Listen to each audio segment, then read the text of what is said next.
Hello everyone! Do you have any collection? Today I'm here with Patrick. We're gonna talk about stuff. Collecting stuff. So prepare all your questions and we're gonna go to a nice adventure here. There are some rare items on the table right after our podcast intro. See you soon.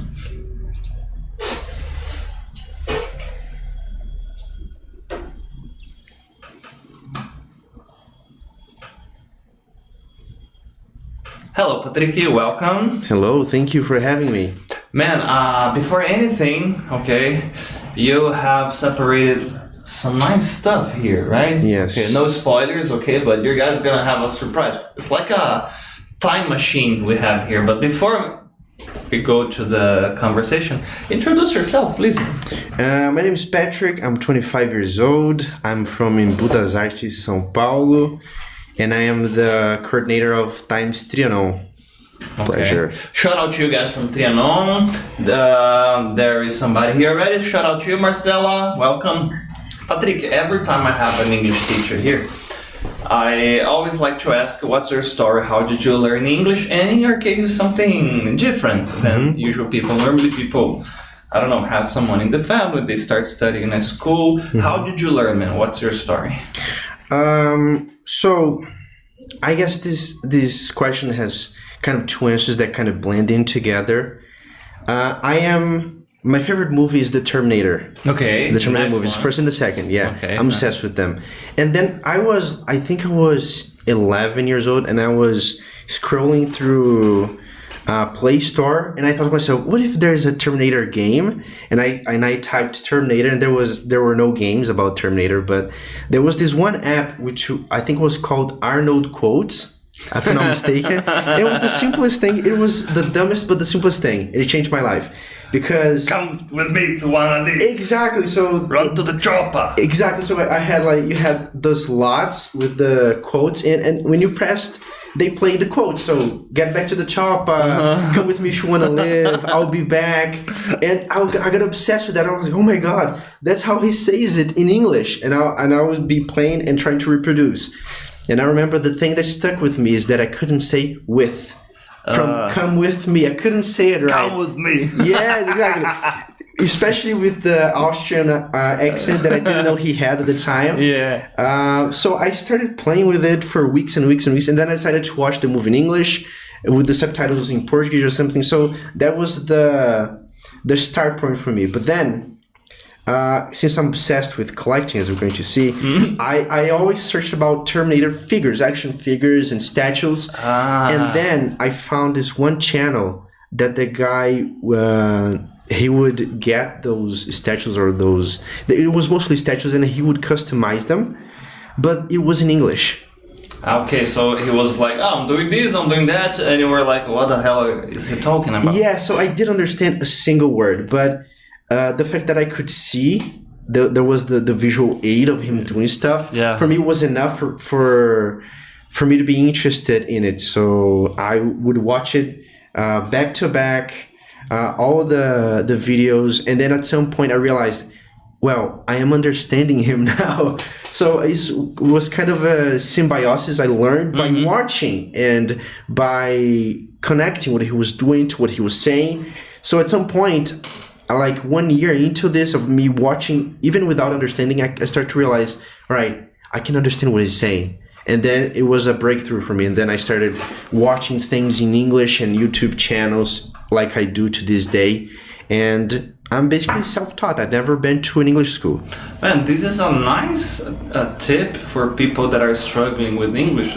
Sounds obvious, but we have to mention the obvious because it's obvious for us. But when the person is struggling, it's like a hidden treasure. Yeah. Find some stuff that you have fun, that you enjoy, you know. Exactly. And it's very interesting because for you, it might have felt like some magic thing, like something happened, like, whoa, I can't understand. Yeah. With me, it was like this eureka moment. I was at at a movie theater, watching a movie, and then I realized, well, I'm not reading the subtitles anymore. And I was, finally. I guess I was 20, 19, something like this, and said, oh my God, I'm not reading it. I'm actually paying attention in the scene. You mentioned Terminator. Do you have stuff like action figures? I wish, man. I don't, because they're so expensive. Yeah. But I was scrolling through eBay one of these days after years without checking it, and I'm considering buying stuff that I wanted to buy when I was 12 years old. It's expensive, but it's doable with a credit card and lots of patience. It's doable. This podcast is kind of, changing me in ways that I wouldn't imagine. Some episodes ago, we had a chat about Magic the Gathering, the card game. Mm-hmm. And then it brought me back to when I was a teenager, and we used to play. I used to play with my friends, and one of these friends, he was at my wedding, like a close friend. And I said, you know what? How much is a deck, or how much is a booster pack, because we were talking a little bit about dopamine release. Yeah. The Magic the Gathering, this booster pack was amazing because it was like this. I remember you could buy a package for like 15 reais, 10 cards.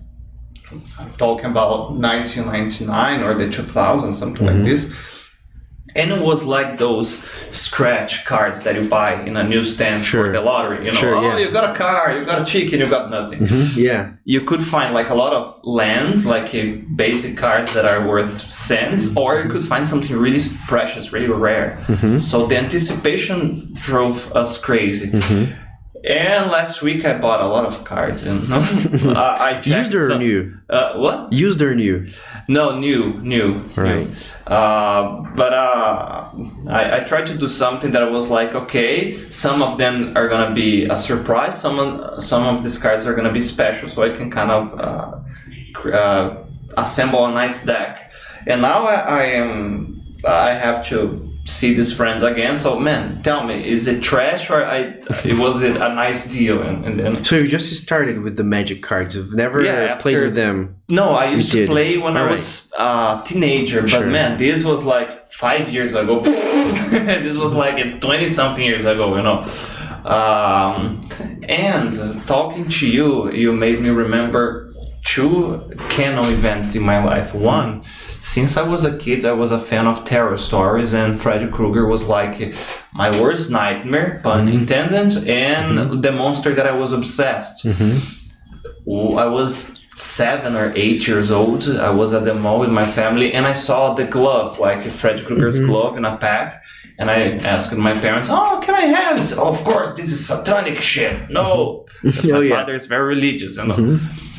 Then some years ago, I just out of curiosity, I decided to search on the internet. Oh my god, I can find that.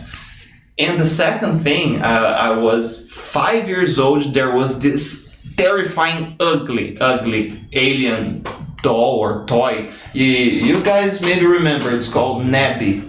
It was very ugly. It's an alien, like it looks like the Virginia alien, but it's small. And the thing with I was not a normal kid. The thing with this toy was it had those Play-Doh inside, and it was supposed to be its organs. So you would put on the table and play autopsy with the alien. Sure. Of course, it was expensive and bizarre. My parents never gave it to me. I found for $400. Jesus. This is from the 80s. It's even. So I guess this is one of the reasons. There's always a story behind collecting stuff. Nostalgia is expensive. It is. That's why old cars at some point they will go up in value, because at some point the guys that were kids when those cars were out, they will get to a point where they are financially able to purchase those cars, so the value goes up. Yeah, makes sense. Do you have stuff today, like trivial stuff, that you pause during a normal day and say, I will keep it? Yes, I do. It happens to you? Yes. And it's the randomest thing. That's one of the whole points of my collection is something that people take for granted, they throw away, I keep it. Okay. So it's whatever calls my attention the most, whatever catches my eye is something that I keep to myself. Okay. Yeah, the different collection that you have. No spoilers, don't ask. I imagine you're gonna show us a part of it. but it's like a time machine as well. Yes, it is. Okay. Yeah. It's not a Playboy collection, sorry. Sorry to break your expectations, okay? Let me take a look at the chat here. Hi, Kaveh. Oh, he was at the training with us. Yes, hello, Kaveh. Hi, Kaveh. Hello, Kathleen. Okay. Oh, she said, handsome guest. Okay. Oh, thank you. Yeah, it's talking about you, of course. Jacqueline. Hello, Cornelia, Patrick, times Trianon. Okay. Thank you. Hello. Guys, if you're watching this from a class, get your phone and enter in this, broadcast on your phone as well. Okay. And give it a like. Give us a like. Okay. So, what was the first thing you ever collected, Patrick? It's hard to tell, man. Hard to tell. When you were a kid, like you had this urge, like, oh, nice stuff. Yes, I've always had. I think it's something I got from my dad. Mm-hmm. He had collections of, for example, something that now is useless, like encyclopedias. Most kids, those big shelves with a lot of them. Yes, exactly. Kids nowadays don't even know what an encyclopedia is. Probably. They know Wikipedia. Internet changed everything. Yes. I remember those. Yeah. They used to be very expensive. Yes, they were. My dad used to have those collections that you would get. You would go weekly or bi-monthly to the newsstand to get those collections from Veja or Giagostini or Salvati. I have a place to give to you as an indication. Close to the Pão de Açúcar in Cambuí, there is the newsstand. Sometimes you find those.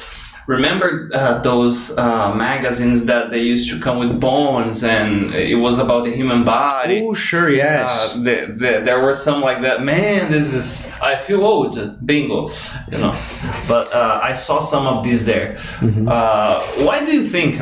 Going back to what we were chatting before.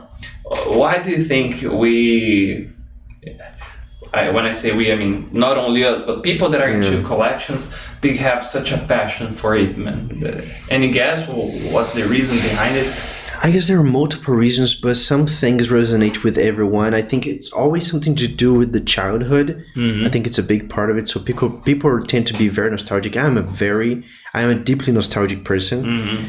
But I think it's also belonging to a culture. For example, I was never the person to belong to any tribe as a teenager. As people say, the rock tribe or the emo tribe or the reggae tribe. I was never this person, So for me, it was about collections, but I was the only person collecting. So did you feel weird at times? Like, why you do this? Yeah, not really, because people didn't really know. Okay. And people from my family thought it was normal because it's always been like that. So I think it has something to do about belonging and childhood, probably. Mostly, I'd say the biggest influence should be really childhood, because take, for example, those Elma Chips cards or Tazos. Tazo, no. It was part of everyone's childhood at some point. I have a theory. Oh man, we are live. I cannot make this accusation. But okay, he's not watching. I think I have a cousin, and I think he stole my Tazo collection from me. Oh yeah, it happened to me. I got it back though, but one day I will know. I will know. One day I will know. Because I still have the red Master Tazo from Bugs Bunny. Oh yeah, it's the plastic one. Yeah, exactly, the big one that used to be like Chuck Norris. Yeah, and then we always playing. win. Yeah. And I had some of those from Animaniacs, those that you could assemble together. Sure. It became like a airplane, something to. Sure. No, those. Here's the thing. This is not from my age. I think this was from the early 2000s or late 90s, and I am from 2000. But I do know about those stuff because I'm that curious about it. Okay. Do you have some? No, I have nothing about that, but I've seen videos about it. No, I found on the internet the complete collection.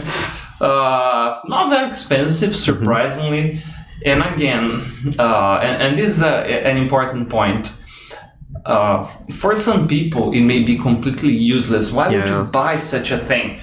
But the story behind it, all the memories that bring together, and the moment a person that had shared that type of experience with you, goes to your house, a friend, and say, "Oh my God, you have these!" Yeah, magic happens. It's always a moment for everyone when they see something that belonged to their childhood and they themselves never considered keeping. I said, "Oh my God, I couldn't. If I hadn't seen this now, I don't even know if I would ever remember its existence."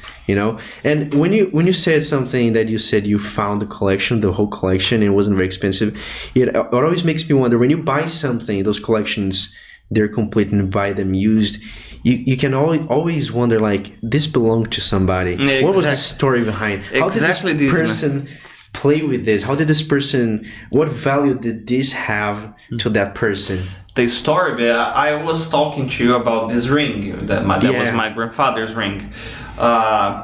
When my grandfather, he was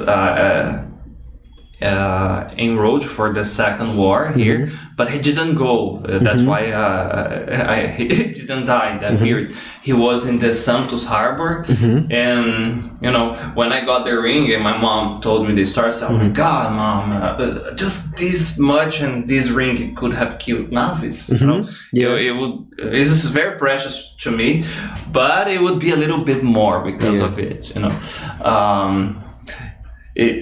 When we watched those shows that we were chatting before, the Pawn Shop, the original name, sometimes it happens something like, "Oh, I have this collection," or "There is this jacket that Elvis wore in a concert," and some crazy item like that.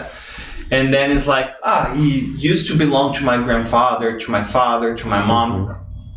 My question is, are you worried that one day any of your collections will have a similar fate, or no, you are thinking like, no, this, I'm gonna sit with my future kids, there will be a bonding moment, and then... Yeah, no, sure, there will be this moment, but if you're talking about like the outcome of my collection, I really don't care. I'm gone, I'm dead anyway, I really don't care. I would hope for the best, that it would be kept safely. But I'm not really that precious about how it's going to be dealt with since when I'm gone. But I do have to admit, it would be preferable that if it were kept away safely, not thrown away like trash or sold for too cheap. But yeah, I don't really care much, because the collections are mostly for me, for myself, for my own amusement.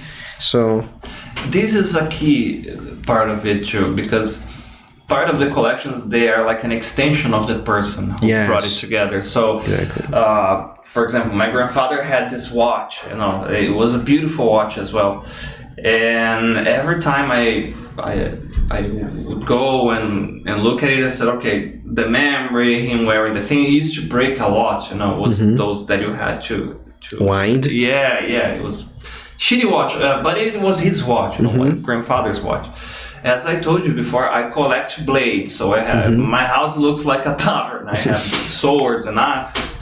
I'm going to be a very weird grandfather, or depends. The coolest. Or what the hell? He used to collect those stuff.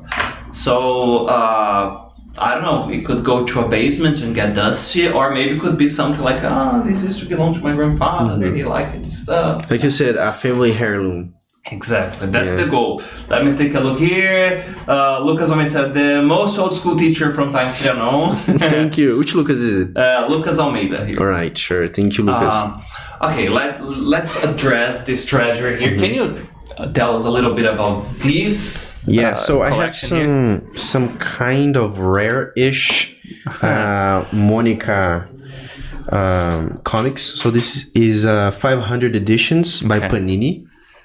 No, it says the Monica 500 edition. Okay. Right, if you want to take a look at it. Yeah, and it has the shiny cover. Yes. I don't know if it's possible to see in the camera that it's shiny, golden.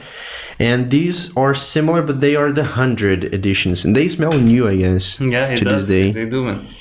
So these are the 100. We have Cebolinha and Cascão, which I think... it would be nice if I open here, there was like a 10 reais. Yeah, sure. Sure, or like some golden ticket like the Willy Wonka. Yes.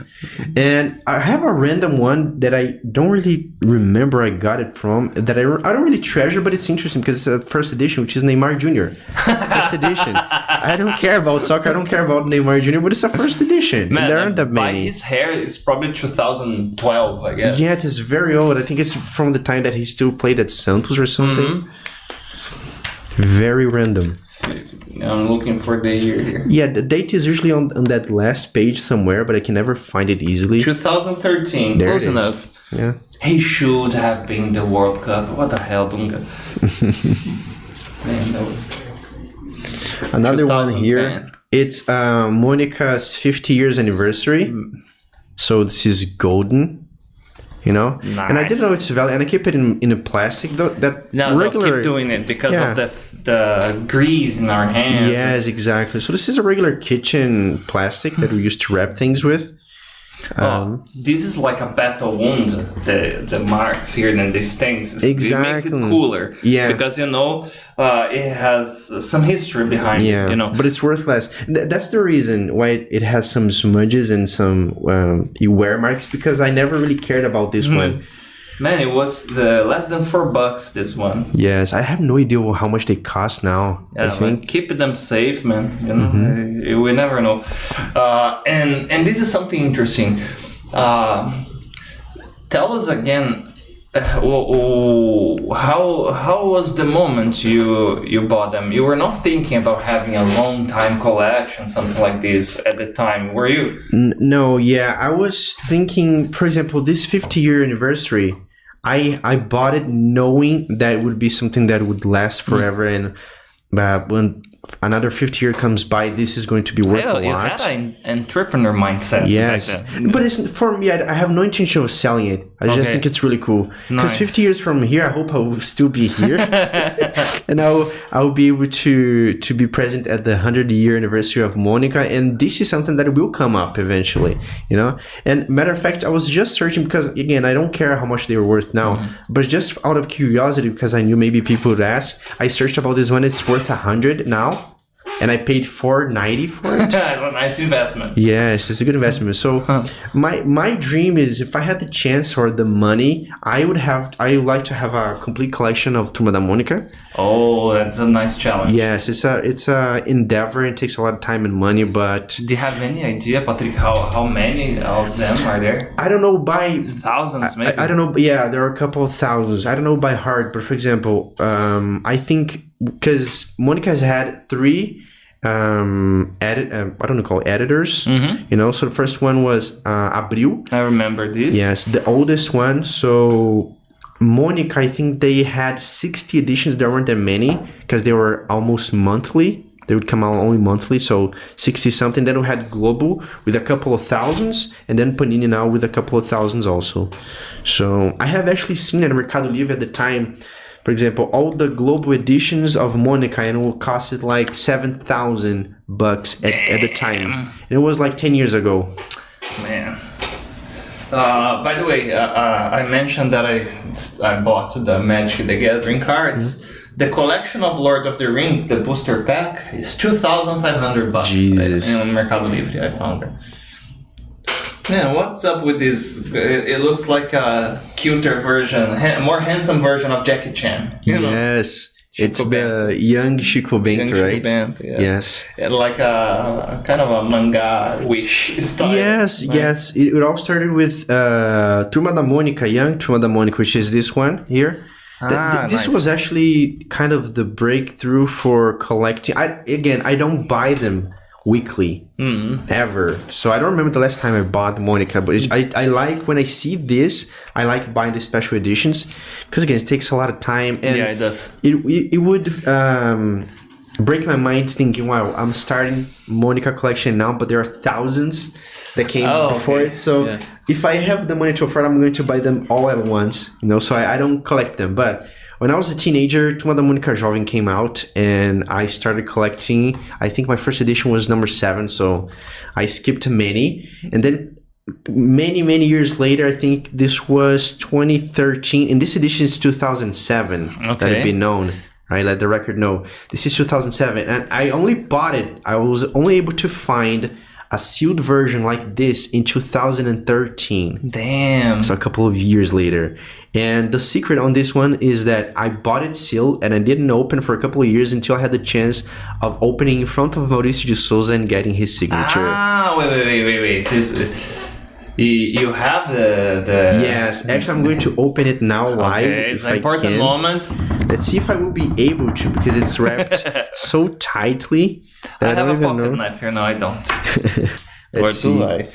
Because it's wrapped in the kitchen plastic again. Okay, yeah, it's safe. I'm gonna redo it later, but Nice. it's interesting because Man, you're like such a fan of him. How did you start getting to Monica's gang? Was like a kid thing? Somebody read it to you, or was it random? no, it was just I remember at the time there were TV commercials, and I got very interested at the time because I thought, well, Turma da Mônica has a young version now. That must be really cool. And I got into it. But again, I skipped the first edition because my first edition was number 7, I think. So I never really got to this edition number 1, until a couple of years later when I was really able cool to find it sealed. Here it is. Okay, I'm not gonna okay, one moment. Okay, now I touch it. I'm gonna allow you to touch it. So No, I we have dare not. Oi Patrick here, right? And in the back, and I was very lucky because I'm gonna tell the story of how I got it in the day. But at the day that I got it, let me see the date here again, if I can find it. Yeah, I don't remember. I don't remember the date, but it was something around 2007. The day that I got it. And this one he didn't draw, but the other one he signed, because he signed the comic and a book. And the book he did draw Monica. 2008, I guess. 2008, there it is. 2008, First perfect. August 2008. Nice. It was the randomest thing ever, because I remember I was never a person to be looking at forums at the time. And this random day I was looking at a Monica forum, and there was this announcement that there would be the release of a book with Thalita Rebouças. I didn't even know who she was at the time. Yeah, many people don't know her. And they would be releasing a book together, and there would be a signing event. You were at the correct place at the correct time. Exactly, man. And it was like, when I saw it, it was going to happen 2 days later at SCP Market, if I'm not mistaken. And I didn't know any of the rules or anything. I just got there with my parents. My mom took me there.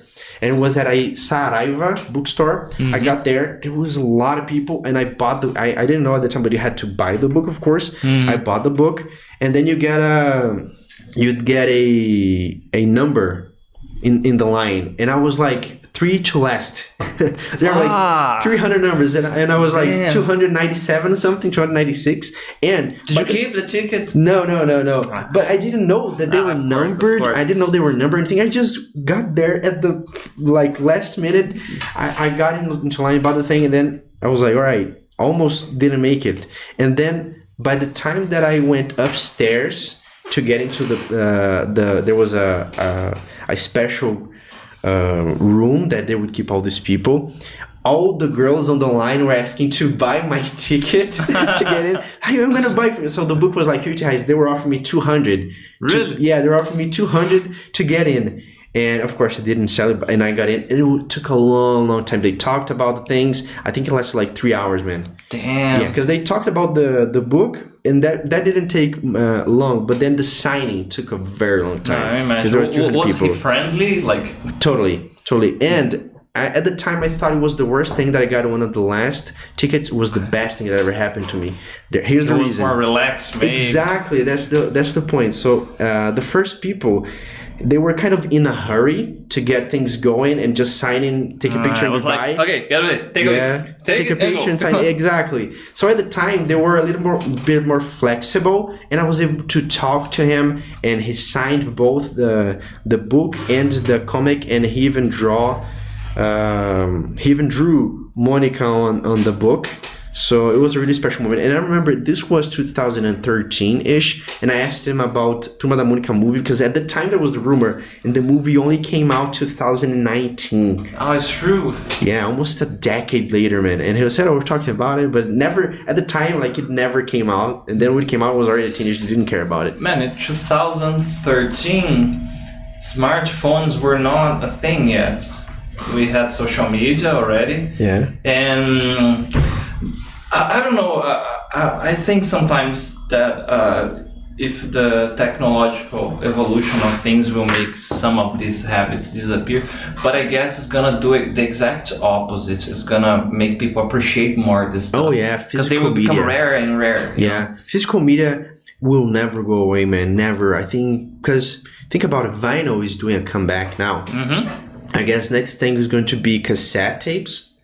Cassette tapes are going to be doing a comeback. CDs are doing a comeback now. My uncle has some Milionário José Rico, Parada Dura. It's gonna be cool again. Yes, it's going to be cool again.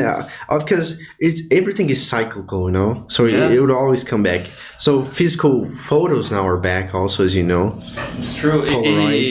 It gives a thing, because it's like we are touching, we are doing this motor action. Yes. The experience is completely different when you just see, for example, a PDF. Yes. You know? It serves a purpose like telling a story, because my first comic book collection was not a collection because I had just a few, but was Conan the Barbarian. You know? Oh yeah. I really liked him. And him and Humble were my muscle heroes from my childhood. Thanks to Silvio Santos, I already told the story here. But recently, 2023, I guess, 2 years ago, I found a website with all the Conan the Barbarian stories, you know, some of the books too, and I started, reading again. It's a nice feeling, it was amazing, but not even close to going to a place and find the real, exactly the comic there and reading and with my bare hands. So it's completely different. Now, before I forget, and you showed your precious collection here, let me take a look at the chat. Okay, Marcel is asking here, how important is the condition of the packaging in your collection? All right, so we're going to be talking about it now? No, but these ones here first. Sure. Okay, because you told something important. You don't collect it for the intention to sell it. Yeah, no. Okay. But I think it's not something that applies to all the collections and all the collectors. But I think most of us prize the condition. Yes, me specifically, yeah. I really prize for the condition of anything that I intend to collect. So if I have the option of buying something that has a little wear on it and something that is in mint condition, I'm going for the mint one. Because it's not even that for example, if it's a comic that belonged to my childhood, I don't care about the wear on it because it's part of my history with the object. But if I'm buying something like new to me, even if it's something that is old, I prize for the best quality. Makes total sense. Because it makes it easier for it to last longer. It's like buying, for example, I would never buy those Balenciaga ripped shoes that were very famous a couple years ago because they already have the wear on them. I would rather buy something pristine and put the wear on it myself if it's something to wear. When I was looking for the Tazo collections there were some that were like completely worn out, like the painting was kind of fading. Yes. And I said, what's the point? Exactly. I want to see, and there were some that were like brand new. Yeah. Some in plastics too, and of course the price was higher here. Okay, nice. Besides that and these, what are the other stuff that you collect? Oh yeah, I collect Hot Wheels. Okay. It's not an uncommon collection, and I don't take it very seriously because there are people out there that take it a lot more seriously than I do.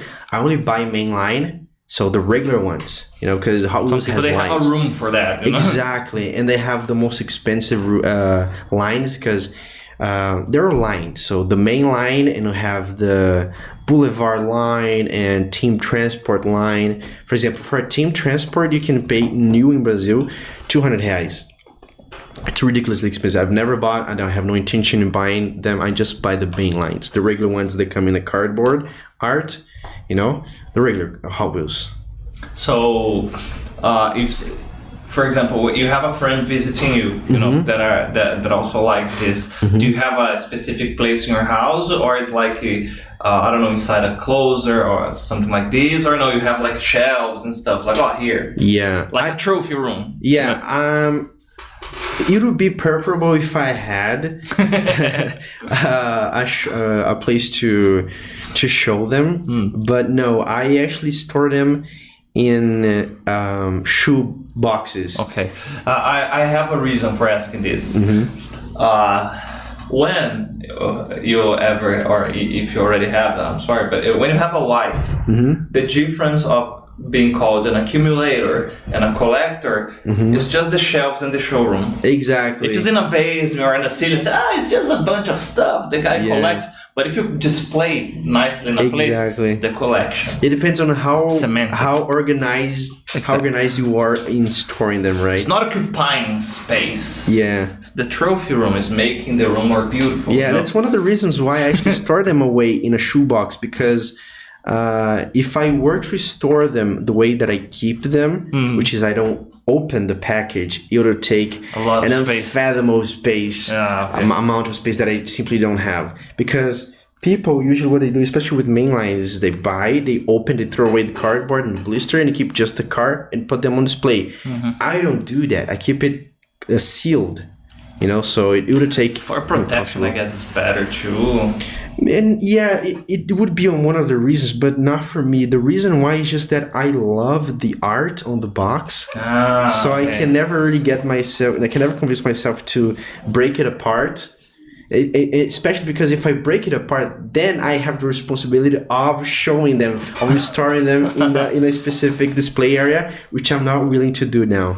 It makes sense. Nowadays, a question from Marcos here. Patrick, nowadays, do you read, these comics, or it's just for collection? I have a bigger collection of Turma da Mônica Jovem. It's not complete, it's almost complete, but I have them all. I have read them all. I don't read them currently. Nowadays, it's been years since the last time I read the last one, but I have read them all. Yes. Okay, Bruno here. Hello guys, what is your favorite collection? Okay, we can talk about it now. What is your favorite collection and why? Yeah, my favorite and my weirdest collection is collecting packages. Packages? Yes. Have you brought some for that? Yes, I have. Nice. I have a niche. It's mostly chocolate and chips. Straight to the time machine now. Yes, exactly. Here they are. Where do you want to start? Chocolates or chips? Let's start with this one. Right. So this is the collection. I have here it is. See? That's the problem. It takes space. Yes, it does. These, for example, these ones are the big sizes, so I can't possibly store them like this. So I fold them. Elma Chips, pay us. Yeah, you can sponsor me. This is where it all started, actually. Oh, I remember those. Okay. So this is when Lay's came to Brazil the first time. They came with this weird... not weird, it's weird to us. It's a but it looks standard. Like a toast package. Exactly, because it's actually sideways, horizontal, if you can see. Yeah. And they came to Brazil in these packages in 2013. So I remember I saw it on TV and I thought, man, that's really weird. I wonder if they will, they're doing this just promotionally because they're coming to Brazil and they're going to change. That's exactly what happened. So I thought to myself, I'm gonna keep became this. Scarce, became valuable. Yes, I don't know if it's valuable, but the thing is, I thought they are probably going to change this packaging. It's just promotionally because it's the first time of Lay's in Brazil. Yeah, now that I'm saying this, everything there is like a specific niche. There will be a place, we can research this, or somebody can Google and share with us. There might be some crazy specific museum of, snacks. Yeah, I never Googled it, but there may be. Better not, because you could go to those spin, like, oh my God, do I sell, do I keep it? Sure, yeah. So just to make it clear, so this package, you are supposed to rip it all the way through and eat it like this. So we're supposed to rip through. And this is where the science began, because I thought, well, if I rip it through, then it's going to mess with the art and all. And it's going to be worthless, it's going to be trash. So I had the the care of opening it sideways, like it wasn't meant to be opened. But wait, when we are talking about this type of chips, the classic complaint was 70% of the package was air. Exactly. Did we have this problem with these ones? No, these ones were a little more packed up, to be honest. Especially because if you touch it, I'm gonna hand it to you. You're gonna feel that this one is actually, it feels thicker, feels more sturdy. Of course, I'm gonna smell it. Oh my god, it smells like chip. No, it doesn't. Yeah, it's kind of. It feels thicker than a regular. Yeah. It's a little sturdier. So this is where it all began. I don't know. And this is what makes it unique, the code bar. Exactly. And this is very cool. So this is where and this is interesting because if you think about it, the reason why I had to be careful with opening it is because I could never open it the way it was meant to be, which was to rip it all the way through. And this became a constant. So when I started moving the collection up, as you can see, I've always opened them with the care of opening them at the right spot. Yes. So I have many here, man. So we have Messi here. This is my favorite, by the way. So you can see there will be a lot of lays in the beginning because it was my favorite niche because this is where it all started. Nice. But yeah, I've always had the care of opening it without ripping. No Tazos there because it's gonna make me angry. Let's see. No, it's not gonna make me angry, but it's gonna make me I wish I jealous maybe. Yeah, exactly, because So I have a history. So this is all also Champions League. Nice. And for example, I have many flavors that are seasonal that only happened once. They're not there anymore. So for example, I don't know if you can see cheese. Yeah. Never heard of it. Exactly. So it was a seasonal. I don't know if you can see, but there are some black spots here. Mm-hmm. Can you see it? Yeah. Because I learned the hard way that if you don't wash them before storing them away, the mold is going to eat through the art. So I have some mold spots here, unfortunately. Battle wounds. Yeah, battle wounds. So you can see here there are some dark spots. Flaming hot. Yeah. This resembles one that is current at the supermarket now. It's called Tax. You don't have those? I don't think so. Okay, you're gonna add them up to your collection, maybe. But I started to see them recently. That is, these I remember the rainbow ones. The Pride. Yeah. These ones are the chips were colored. Yeah, that was the interesting thing about it. Even the chips were colored. So we had red, green, yellow, and purple. The chips were actually colored. Nice. Wasabi. Real wasabi. So I have some things that only came through once. Nice. So this is buffalo wings, right? Mm-hmm. Buffalo wings. So I have some tazo here, and it even has the original stripe in it. Nice. This one comes and goes every now and then. Yeah. This is Dinamita. It's a new one. I have all the four flavors. The tacos are like those. Yeah, sure. Oh yeah, but it's a different brand, right? Yeah, it's a different brand. That's the brand. So I have all the four flavors that have come out. Oh, there's a Batman one. I don't remember this Justice League. So I have the whole collection. So it's Batman, Aquaman, Superman, Wonder Woman, and finally, and there we have Cyborg. it. We have the geek side of it because geek stuff all about having snacks, chatting with your friends, and geeking something together. Exactly. And man, Ruffles. There's way too much Ruffles here. What's this one? I can't read. Can you read for me? It's a flavor. The Cheetos. Oh yeah, Cheetos flavor. It's a Ruffle flavor like Cheetos. Exactly. Okay. Yes. Exactly. So this is the magic words for me. Edição limitada, limited edition. This it's like. This is what triggers you. Yeah, it's what triggers. I want to have it.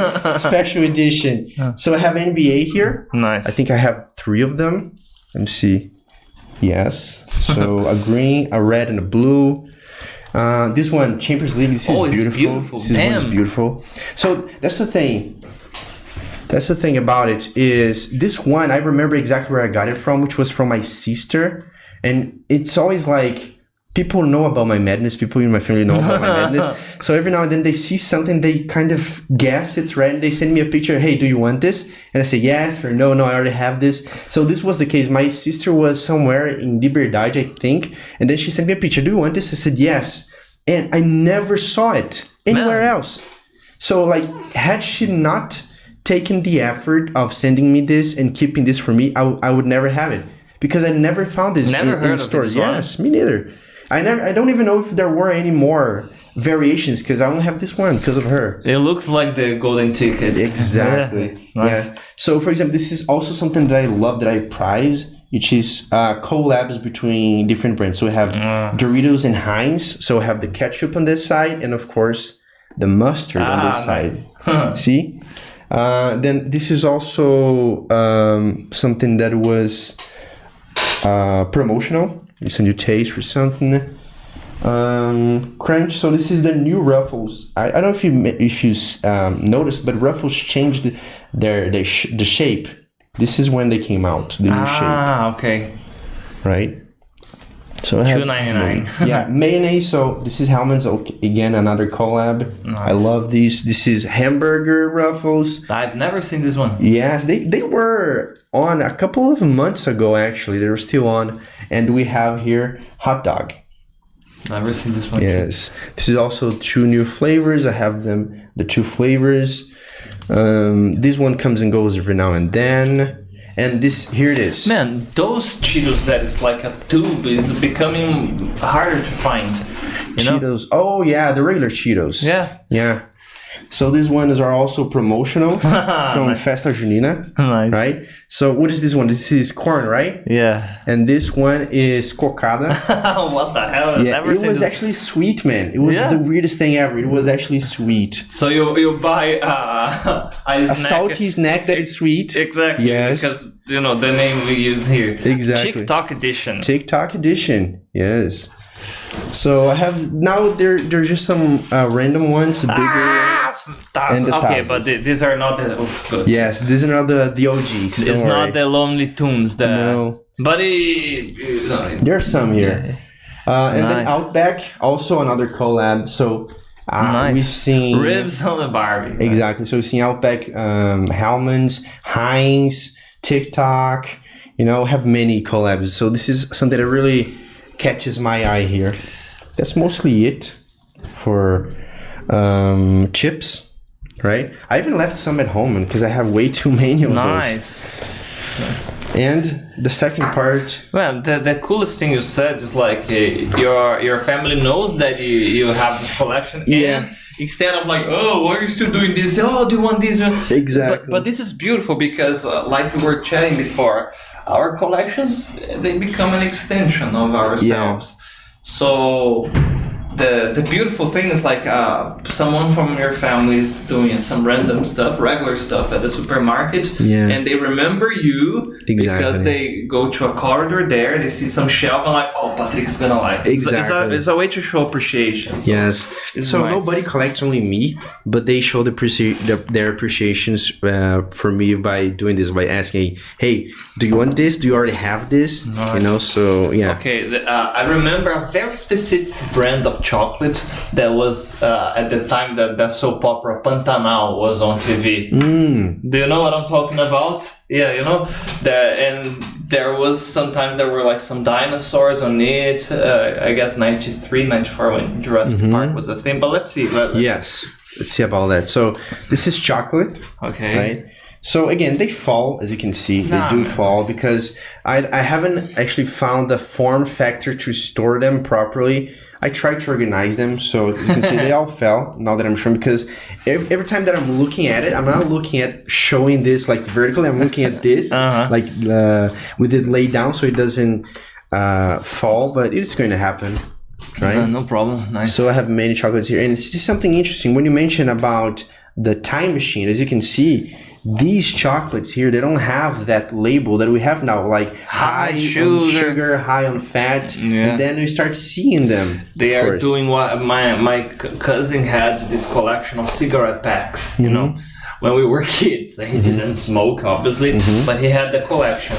And this was before we had the cancer or the images behind the packs. It's a time machine now. Yes. Nice. I have some here that it actually fell, but I have Leite Moça, Prestígio, and Nescau is behind here because it fell. But it's Nestle, and then they have the special editions of the other chocolates within Nestle. Nice. You know? So I have Diamante Negro here. So I have some, I try to organize them by the niche. So I have Shot here, those big sizes, family size, Crunch.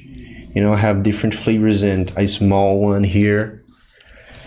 When did this start? I mean, the packaging stuff. 2013. The reason why I know it is because of that first Lay's package. Because I just googled, when did Lay's arrive in Brazil? 2013. That's when it started. And then it clicks like, I'm gonna have it. Yes, now I know the date just because of that. So I have here Alpino. I have different flavors also. Nice. Then I have some golden ones. I don't know if you remember this, but Alpino used to come like this in this aluminum version. Yeah. Let's see if the people can see it.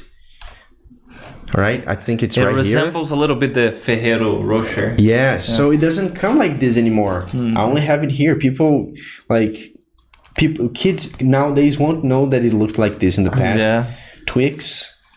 I have Milka. Milka, there's way too many. I just store the ones that people gave it to me because I don't buy it. The Beast version, never seen. Yes, exactly. M&M's. This is one of my favorite ones. Of course, it's all over the place. But I have here Kit Kat. I have Rock and Roll version. I have two here that I actually only have one version of each. So I have a gold version and I have a coffee version. If I can actually get it. See, the problem is sometimes it gets stuck because of the glue in it. So gold version, I only have one. Never seen it too. Nice. Yeah, I don't know where I got it. And this one is a cappuccino version. For example, this one, I've never seen it. My mom was traveling with the church to a place in the countryside of São Paulo, and she sent me a picture. She said, "Do you want this?" I said, "Yes."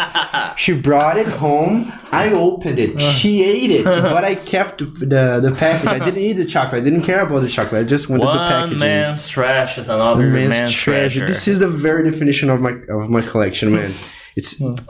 I mean, when you put into like practicality, this is trash, right? This is pure trash. I'm storing. This is organized madness, organized trash, right? So, Sonho de Valsa and Ouro Branco. So I guess most people remember they used to come like this. They don't exist anymore. The ones that you had to unwind, untwist the package. They are here, but they don't exist anymore. Actually, now they come in these form factors here. Yeah. You know, you just open them. Yeah, it used to be a chocolate ball. Actually. Exactly, yes. So I have some more here, Prestígio, different flavors. And there's a science in opening the package without ripping it. I forgot about it, but I was actually going to bring you here to do it live to open a Kit Kat because it's the most difficult one to open is the Kit Kat. It's impossibly hard, right? And you don't want to use hacks like a pocket knife. No, I do it with my own finger. Yes, exactly. Okay. So I have some here that are kind of the same color. Nice. Color grade, and I have some random ones. This one is I've never seen this one. This is Ukrainian. Made in Ukraine. Yes, I was 17 years old. I was on the bus coming back home, and a guy was selling them on the bus, and I saw it's Ukrainian. Man, I had to add to my collection. In a bus where? Just coming back from school. Damn. Yes, the randomest thing ever. Yeah. Ukraine. This one is Chilean. Came from Chile because my aunt lives there, and when she came back, she brought this chocolate. The chocolate packages are your Pokemons. Exactly. You know? Like I'm gonna travel around the world, and I'm gonna every new country that I visit, I'm gonna have a chocolate. Exactly. So I have those random ones. I don't think this cocoa still exists. I'm not sure. No, this looks old. Yeah. So I have this feitiço, right? Oh, Lolo, I remember. Yeah. Lolo actually did a comeback because I think it was from the 90s, 80s and 90s, and then it came back again in the 2000s. So I have this big Choquito. And Charge. Now, Charge looks like this now. Kind of Charge a 7-Eleven. used to be the idol one from the chocolate box. I love them. Yeah. I love it's like them. the Caribe one, the one with banana. Exactly. I remember. You don't like it? I love it. Okay. Yeah, Caribe is like love or hate kind of situation. It's like sweet rice. Exactly. Love or hate. Exactly. So Charge now is more of an Americanized version. Kind of reminds me of 7-Eleven lettering for some reason. You know? But it used to look like this in the past, like a decade or more before. Yeah. What's the other one? Is Twix that is similar Charge the taste? Is it no. It's I think it's Snickers. Snickers, exactly. Yes. But it's kind of similar in a way. Yes. Now here we have this one. Yes. So, exactly. So they used to come in like they had animals, but then they also had dinosaurs, as you mentioned. Yeah, yeah. And they did a comeback now. This is actually not up to date because I have two more that I just haven't had the time to these add are here. really nostalgic because it was like this long bar and you had like a card box card on it was something like this. It was really, really cool. Yeah, it's very collectible. Actually, if you think about it, in the past, companies actually promoted collectability, right? Yeah, they don't anymore. Now here we come to my favorite niche in the chocolate area, which is Snickers. Is my favorite. Now it's falling apart, as you can see. Of course. So I have lemon Snickers. Yeah, I have lemon, we have coconut, we have passion fruit, bacon Snickers. And it was actually sold here in Brazil. And the thing is, my favorite number of having like the same thing repeatedly is 3. Because like there's this famous quote: if you have 1, you have none. If you have 2, you have 1. If you have 3, you have 2. Okay. You know. So if I lose them, I'm gonna have some replacements. And maracujá, so passion fruit version. Exactly. So I regret having only bought 2 of this bacon. So I don't have 3 bacon. I only have 2 bacon. It would be weird. Imagine you are at like a bakery or somewhere. Yeah. I want 3 bacon chocolates. The person would be like, "What the hell?" It was disgusting, man. That's why they sold it for such a short period. Then we have here those with words in them. You know, this is actually American. Came from America. Okay. Interestingly enough. Almond. Yes. And that's basically it. Now it's just some random stuff that I keep on the last pages. Some traquinas packaging. Yeah, traquinas when lemon did a comeback. Yeah. So yeah, just some another love or hate thing too. Yeah, Oreos. Okay. So I have the Coca-Cola Oreo. Did you try the Coca-Cola Oreo? Never. It was out. I'm still baffled with the bacon chocolate. Yeah, it was out a couple of months ago. They released a Coca-Cola. The Oreo taste, Oreo flavored Coca-Cola, and a Coca-Cola flavored Oreo. It was very curious. Nice collab. Yeah. Super nice collection. Is there anything you would never collect? Is there anything you would never collect? I don't think so. Yeah, I guess I would. I only wouldn't collect things that I don't care about. If it's something that I care about, I would love to collect. I love cars. I would love to have a car collection, but it's very expensive. Yeah, you know? Yeah, it is. It's something that, like I said, but you see, some people might be wondering, what's the point? The moment you show those chocolate packets from my childhood, I felt happy. Yes, instantaneous, right? Yeah. The surpresa chocolate. Yeah. And this is the thing. Is like a piece of nostalgia that brings us back to childhood, and there's all the other memories around it. That is very cool, man. Let me see if I'm not skipping anyone here. Okay. One important question here, okay? What are the things that you would like to collect, you know, maybe in the future, but you are not there yet? I'll give a stupid example. I would like to have all the swords from Lord of the Rings and other movies that I have. First, I need a bigger wall in my house. Sure. Second, I need a lot of money for it, because like I said, the way I'm doing with my blades is like, sometimes I do a tattoo, I don't have, I have only 2, But it's like this. Something important happens in my life. I get a blade, a sword, or something like this. So I'm doing like really slowly. What is yours? Man, I think two that I aspire to collect, but again, they are very expensive. They're very prohibitively. I mean, they prohibit many people from collecting because they're super expensive.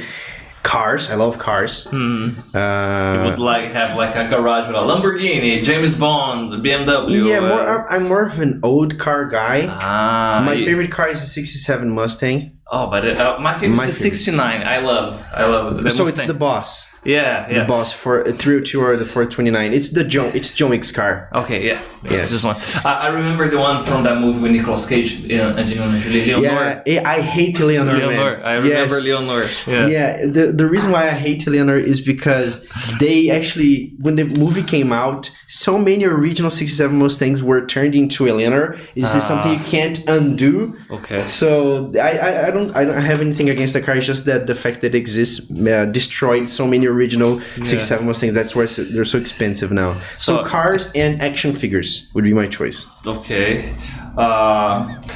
One that would be nice to start in Brazil, it would be the gurgel. Remember the gurgel? Oh yes, yes. I know about it. I wasn't around at the time, but I know about it. Yeah. I mean, but the thing behind gurgel history that is beautiful is that it would like the first attempt of Brazil to have like an eco-friendly car. Yes. And it was supposed to be cheap.